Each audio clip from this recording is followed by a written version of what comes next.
भारत में सार्वजनिक उपक्रमों का महत्व, आवश्यकता और भविष्य।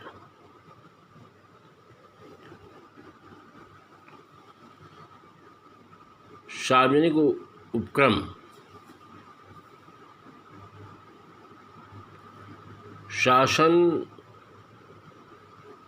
द्वारा संचालित उपक्रम सार्वजनिक उपक्रम कहलाता है।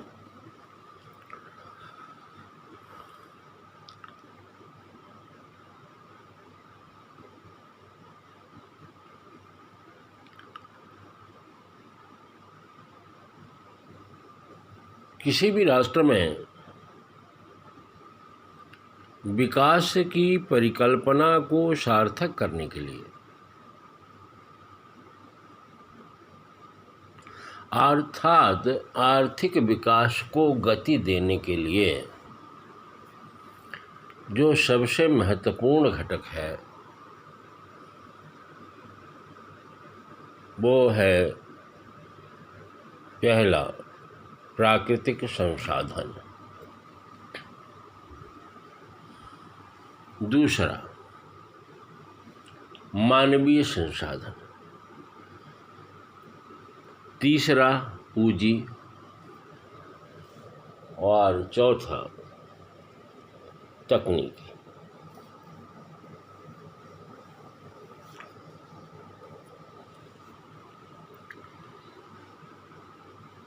जब हम भारत को देखते हैं पूरब से पश्चिम, उत्तर से दक्षिण,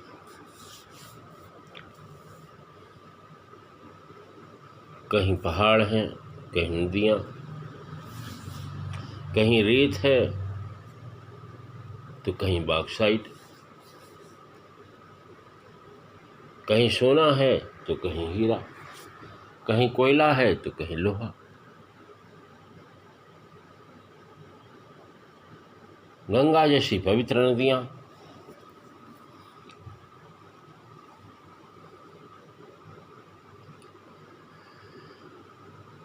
इतने प्राकृतिक संसाधनों का असीम समन्वय शायद ही किसी देश में मिलता होगा। यह हो सकता है कि कहीं सोने का भंडार ज़्यादा हो, कहीं तेल का भंडार ज़्यादा हो, परंतु सभी प्रकार के पदार्थों, सभी प्रकार के खनिज और सभी प्रकार की ऋतुओं, वर्षा ऋतु,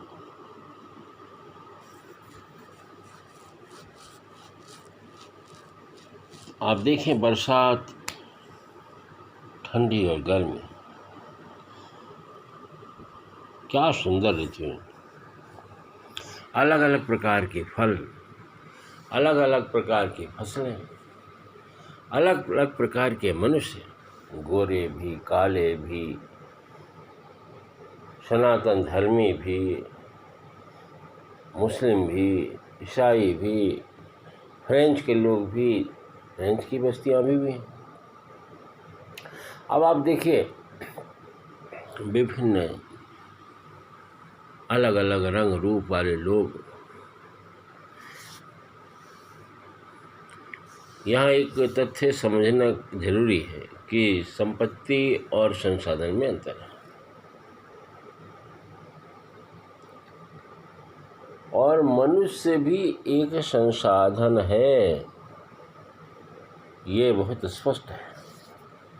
मनुष्य संसाधन है, अर्थात मनुष्य जो कुछ भी इकट्ठा करता है वह उसकी संपत्ति है, परंतु वह राष्ट्र का संसाधन है, अर्थात मनुष्य देश के विकास के लिए मनुष्य के नितांत आवश्यकता है। परंतु आज हमारे जितने निजी उपक्रम हैं वो कम से कम मैन पावर रखना चाहते हैं, उनको मशीनों पे ज़्यादा विश्वास है, और यही कारण है कि धीरे धीरे मैन पावर इंडस्ट्री से मुक्त होती चली जा रही है। क्योंकि कोई भी उद्योगपति जो मल्टीनेशनल कंपनी चला रहा है, बहुराष्ट्रीय कंपनी चला रहा है, वो ये नहीं चाहता कि उसे ज़्यादा से ज़्यादा लेबर पेमेंट करना पड़े, वो अपनी प्रॉफिट को मैक्सिमम करना चाहता है। हमारा दिमाग देखिए, हम बोलेंगे साहब हमने अपने देश में निर्माण कार्य किया। अरे यार कहाँ किए भाई, किस गली में किए? सारा पुर्जा विदेश से मंगाएंगे, असेंबलिंग भारत में कर देंगे, बोलेंगे साहब हमने कंप्यूटर बना दिया, हमने मोबाइल बना दिया। आपने क्या बनाया? भारत के लोगों को कितना एम्प्लॉयमेंट जनरेट हुआ उसमें? जेसीबी बना रहे हो तो उसकी सारी मशीनें तो आप विदेश से मंगा रहे हो। तो बड़ा एक चिंतनीय प्रश्न है कि मानवीय संसाधन और प्राकृतिक संसाधन सबका है, जो सबका है, रिसोर्सेज सबकी है। तो प्राकृतिक संसाधन, मानवीय संसाधन, पूंजी शासन को मुहैया कराना है या व्यक्ति अपने आप पैसा लगा काम करे। लेकिन कोई व्यक्ति इस देश में पैसा लगा काम क्यों करेगा? और वो अंततः सरकार से ही पैसा लेता है, या हमारे रिसोर्सेस जो सबके हैं, संसाधन सबके हैं, प्रॉपर्टी सबकी नहीं है, लेकिन रिसोर्स, संसाधन वो सबके हैं। That is for all people of the country. वो इस देश के सारे नागरिकों के हैं, रिसोर्स सबकी है। ऐसी स्थिति में जब हमारे पास प्राकृतिक असीम संसाधन है, हमारे पास मानवीय संसाधन है, हमारे पास तमाम हीरे, सोना, रेत और तमाम खनिज संपदाओं का असीम भंडार है। हमारे ही देश के लोग हमारे शेयर को खरीदते हैं। 109 लाख करोड़ का कर्जा है, उसमें विदेशी कर्जा तो ज़्यादा है नहीं। विदेशी कर्जा जो है 10% से कम है। अधिकांश कर्जा तो भारत के लोगों से लिया गया है, और उनके पास इतने पैसे कहाँ से आए कि वो शेयर खरीदे? ये प्रश्न है, और इस प्रश्न का जवाब शासन को लेना चाहिए कि ऐसा क्या कारण है कि हमारे कुछ देश, हम लोग बड़ी बात करते हैं, कभी कोई मिट्टी तेल बेचने वाला, कभी कोई भजिया बेचने वाला, कभी कोई बस का कंडक्टर, ये सारे बड़े बड़े व्यापारी कहाँ से हो जाते हैं? एक ही रातों रात, साल 2 साल में बहुत बड़े व्यापारी हो जाते हैं। 10-20 साल आते आते वो पूरे देश के प्रॉपर्टी के मालिक बन जाते हैं। जनता वहीं की वहीं धरी रह जाती है, लंगोटी की लंगोटी में रह जाती है। तो हमारे पास पूंजी का अभाव नहीं है। इसका मतलब कि अगर किसी बाप के 4 बेटे हैं और उसमें 1-2 बेटों को अगर इस देश के रिसोर्सेज को, संसाधनों को खोदने दे दिया गया, तो उन्होंने उसको अपनी व्यक्तिगत प्रॉपर्टी क्यों बना ली? इतना प्रॉफिट कहाँ से आया?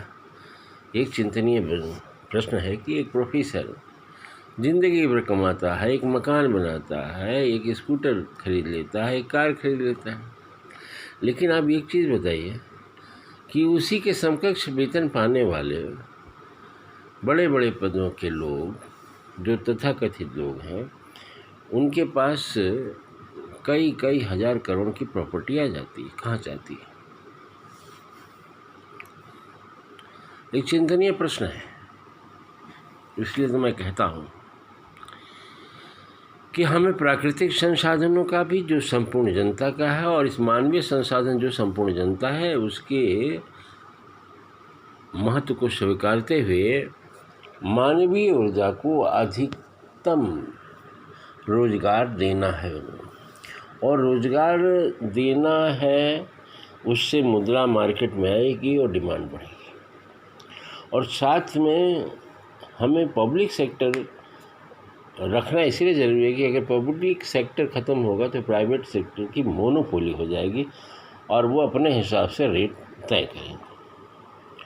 आज तक मुझे आज के तारतम्य में एक प्रश्न याद आता है कि भाई ये रेट तय किया जाता है, मैक्सिमम रेट क्यों तय किया जाता है? ये भी एक प्रश्न है, इस पर हम कभी बात करेंगे। तो भारत में सार्वजनिक उपक्रमों को काफ़ी नुकसान झेलना पड़ा 1992 के बाद।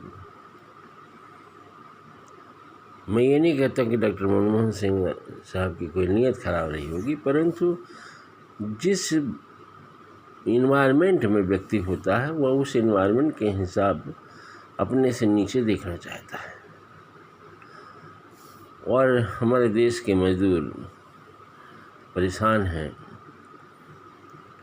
कितना दिन घरों में बंद रहेंगे, कितना दिन सड़कों में घूमेंगे, एक बड़ा प्रश्न है हमारे सामने। तो हमारे प्राकृतिक संसाधन, मानवीय संसाधन, पूंजी और तकनीकी में दो प्रकार के, एक श्रम प्रधान तकनीकी, एक मशीन वाली। तो मशीन वाली तकनीक को हम क्यों अडॉप्ट करें? ये तो हमारे पास श्रम प्रधान है, हमारे पास लेबर है, तो लेबर वाले इंडस्ट्री को लगाओ। लेबर वाली इंडस्ट्री लगाएंगे तो बड़े उद्योग ना हो के ज़्यादा कुटीर उद्योग होंगे और उसके ऊपर ग्राम उद्योग होंगे। ज़्यादा से ज़्यादा हम ले जाएंगे लघु उद्योग को ले जाएंगे। हमारा अनुभव रहा है कि जब हमारे पास विकास की दर 25% रही है, जब हमारे आदिवासियों के 10,000 मशीन के कारखाने थे, तो ये कोई चिंतनीय विषय नहीं है कि क्या किया जाए। लेकिन अगर हम अच्छा स्थिति चाहते हैं तो पब्लिक सेक्टर इंडस्ट्री को डेवलप करें। पब्लिक सेक्टर इंडस्ट्री में जितने भी बड़े बड़े उपक्रम हैं उनको ले लिया जाए, और चाहे लोहा की खुदाई हो, कोयला की खुदाई हो या अन्य खनिज संसाधनों को खोदना हो या इकट्ठा करना हो, तो राज्य सरकार अपने हाथ में ले और अपने ही कर्मचारियों से वो काम कराए, ना कि प्राइवेट को टेंडर दे दे। टेंडर देने से कितना माल आया, कितना माल गया, एक बड़ा प्रश्न चिन्ह होता है, और उसकी प्रॉपर कितनी इंक्वायरी हो पाती है ये विभाग अच्छे से बताएगा। इसलिए ये विषय को आगे बढ़ाते हुए मैं केवल इतना कहना चाहता हूँ कि इस देश में पब्लिक सेक्टर आने से प्राइवेट सेक्टर से कंपटीशन बना रहेगा, रेट बहुत ज़्यादा आगे नहीं बढ़ेंगे, सोशल वेलफेयर होगा, सामाजिक कल्याण के लिए अस्पताल ज़्यादा से ज़्यादा इंडस्ट्री चालू करेंगी, क्योंकि गवर्नमेंट इंडस्ट्री में होगा तो प्राइवेट इंडस्ट्री को भी चालू करना पड़ेगा। अच्छे स्वास्थ्य सुविधाएँ आएंगी, साथ में अच्छी सड़कें होंगी, अच्छे मकान होंगे, उसका इन्वायरमेंट भी अच्छा होगा, पेड़ पौधे अच्छे लगे होंगे। अगर हम ज़मीनें दे रहे थे सारी सुविधा के साथ उनको बोलें, व्यापारियों को, और ख़ासकर पब्लिक सेक्टर में को ख़त्म ना करें, किसी भी सेक्टर से ख़त्म ना करें, ताकि निजी क्षेत्रों से उनकी प्रतिस्पर्धा बनी रहे। और उसका परिणाम ये होगा कि एक तरफ रोज़गार के अवसर भी बढ़ते रहेंगे, दूसरी तरफ सोशल वेलफेयर के तमाम काम हो जाएंगे। और चूँकि सरकार का सीधा उसमें नियंत्रण होता है, तो कोई अधिकारी कोई मिस करेगा तो उसका रिपोर्ट ली जा सकती है और विकास किया जा सकता है। हर गांव में ऐसे पार्क बनाएं कि जिसमें हम पब्लिक सेक्टर इंडस्ट्रीज को छोटे और बड़े लेवल में स्थापित कर दें, और उसमें जनता को सीधा जन भागीदार बनाएं, और उनको जो है डेवलप करने के लिए, देश को विकास के लिए एक अवसर तो हमें देना ही चाहिए। और इस तरह हम देखेंगे अगर पब्लिक सेक्टर को, सार्वजनिक उपक्रमों को, चाहे वो सेल हो, चाहे एनटीपीसी हो, चाहे वो वेल हो, चाहे नेशनल टेक्सटाइल कॉर्पोरेशन हो, चाहे कोल इंडिया लिमिटेड हो, या अन्य खनिज संसाधनों से संबंधित सार्वजनिक उपक्रम हो, राज परिवहन हो, रेलवे हो, इनको कभी भी प्राइवेट को नहीं देना चाहिए और ना प्राइवेट शेयर इनका बेचना चाहिए। इनकी जो हमारे पास इतने खनिज संसाधन हैं कि अगर उनको हम उपयोग करेंगे तो हमारी को गरीबी हो ही नहीं सकती है। हम थोड़ा सा बहुत तेज़ी गति से ना करें काम। शेष अगले अंक में मैं बताऊंगा। धन्यवाद।